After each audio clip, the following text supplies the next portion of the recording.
सरकार ने गुंडागर्दी करके उनकी आवाज को दबा के धक्के से ये एक्ट पास करवाए राज्यसभा में। अच्छा। इसलिए ये इलीगल है पहली बात। अच्छा। ये व्यापारी कितना भी स्टॉक कर सकते हैं किसी भी चीज को। 1947 का एक्ट तोड़ दिया गया, तोड़ दिया, भंडारण एक्ट तोड़ दिया।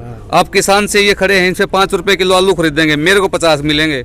इनसे 5-7 रुपए किलो टमाटर खरीदेंगे, मेरे को। हाँ हूँ, धरती का सीना चीर कर अन्न पैदा करने वाला धरती पुत्र अन्नदाता किसान आज सड़कों पर है।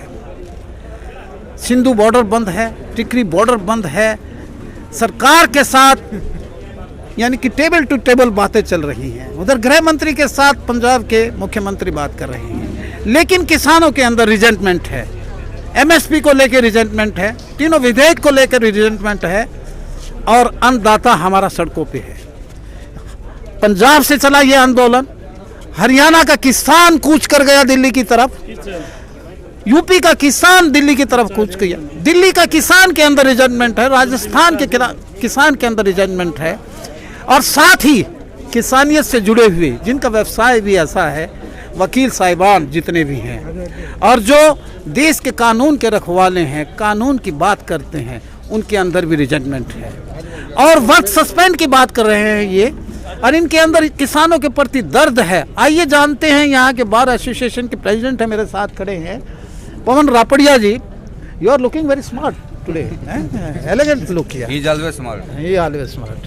तो आपकी ये रिजेंटमेंट किस लिए है? हम बार के सामने खड़े हैं। जो 3 कानून फार्मर के लिए फार्मर एक्ट लेके आए हैं, वो किसान विरोधी एक्ट सरकार लेकर आई है। सबसे पहले मैं एक बात कहना चाहूँगा कि सरकार अपनी पॉलिसी को स्टेट में या कंट्री में करवाने के लिए अपने छोटे से छोटे कार्यकर्ता को, गांव के तक के लेवल के कार्यकर्ता को उस पॉलिसी के बारे में डिटेल से बताने के लिए भेजती है।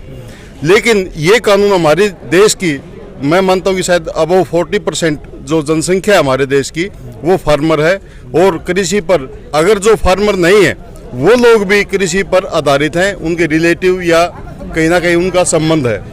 ये जो एक्ट आया है, इस एक्ट के अंदर किसानों को तो नुकसान है ही है, आम जनता को, जो नॉन फार्मर हैं, जो कृषि जिनका काम नहीं है, उनको भी काफ़ी नुकसान मुझे लगता है कि आने वाले टाइम में होगा।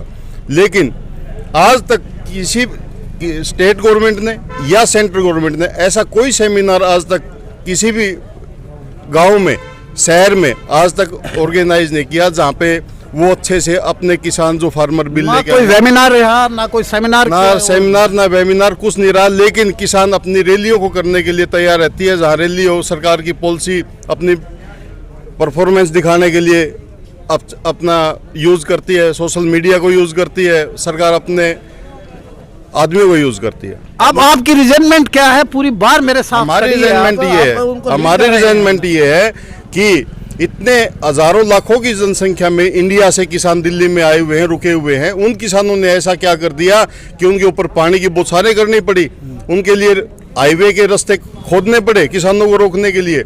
अगर सरकार साफ नीयत से किसानों का साथ देती तो किसानों को समझाती कि भैया तुम्हारे फेवर में ये बिल है या तुम्हारे को कहाँ नुकसान लग रहा है। अब सरकार कह रही कि हम एमएसपी देंगे, गारंटी देंगे।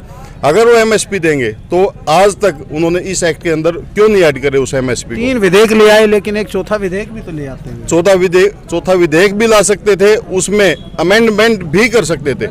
सरकार ने अभी तक कोई भी संसद में भी ऐसी कोई इस बिल पर चर्चा नहीं की कि इसको अच्छे से। रापड़िया जी, क्या रिजेंटमेट है और क्या आप यानी कि किसानों की फेयर में क्या रिजेंटमेंट शो करने जा रहे हैं? हम इतनी रिजेंटमेंट करेंगे कि सरकार किसानों को के बातें को सुने, उनके पास जाए, उनसे सहमति करे।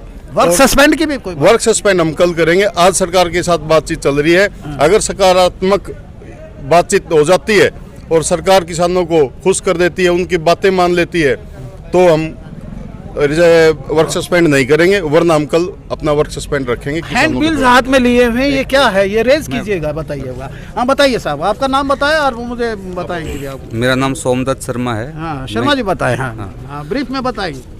पहली बात तो हम क्योंकि कानून के जानकार हैं, हाँ मैं आपको बता दूं कि ये तीनों एक्ट इलीगल हैं। इलीगल ऐसे हैं कि राज्यसभा में वोट होना था, इनके ऊपर चर्चा होनी थी, पास करने से पहले राज्यसभा के सदस्यों ने कहा कि हम चर्चा चाहते हैं। एक भी अगर कह दे हम चर्चा चाहते हैं, चर्चा होगी, वोट कहते वोट होगा, उस पर फिर ध्वनि मत नहीं हो सकता। सरकार ने गुंडागर्दी करके उनकी आवाज़ को दबा के धक्के से ये एक्ट पास करवाएं राज्यसभा में। अच्छा। इसलिए ये इलीगल है, पहली बात। अच्छा। इस पर वहाँ धरना भी हुआ, राज्यसभा के सदस्यों ने किया था, विभिन्न पार्टियों के राज्यसभा सदस्यों ने। दूसरा, ये केवल कह रहे हैं किसान नहीं, इसमें हर आदमी से प्रभावित होगा। मैं अगर खरीद के खा रहा हूँ तो मैं इसमें प्रभावित हूँ। असेंशियल कमोडिटी एक्ट में ये फेरबदल कर दिया है कि व्यापारी कितना भी स्टॉक कर सकते हैं किसी भी चीज़ को। 1947 का एक्ट तोड़ दिया गया, भंडारण एक्ट तोड़ दिया। आप किसान से ये खड़े हैं, इनसे 5 रुपए किलो आलू खरीदेंगे, मेरे को 50 मिलेंगे। इनसे 5-7 रुपए किलो टमाटर खरीदेंगे। मैं आपकी भावनाएं बिल्कुल जान रहा हूँ। अपने हैंड रेज करके अपना जो भी प्रदर्शन करना है आप कीजिएगा, मैं दिखा रहा हूँ आपने।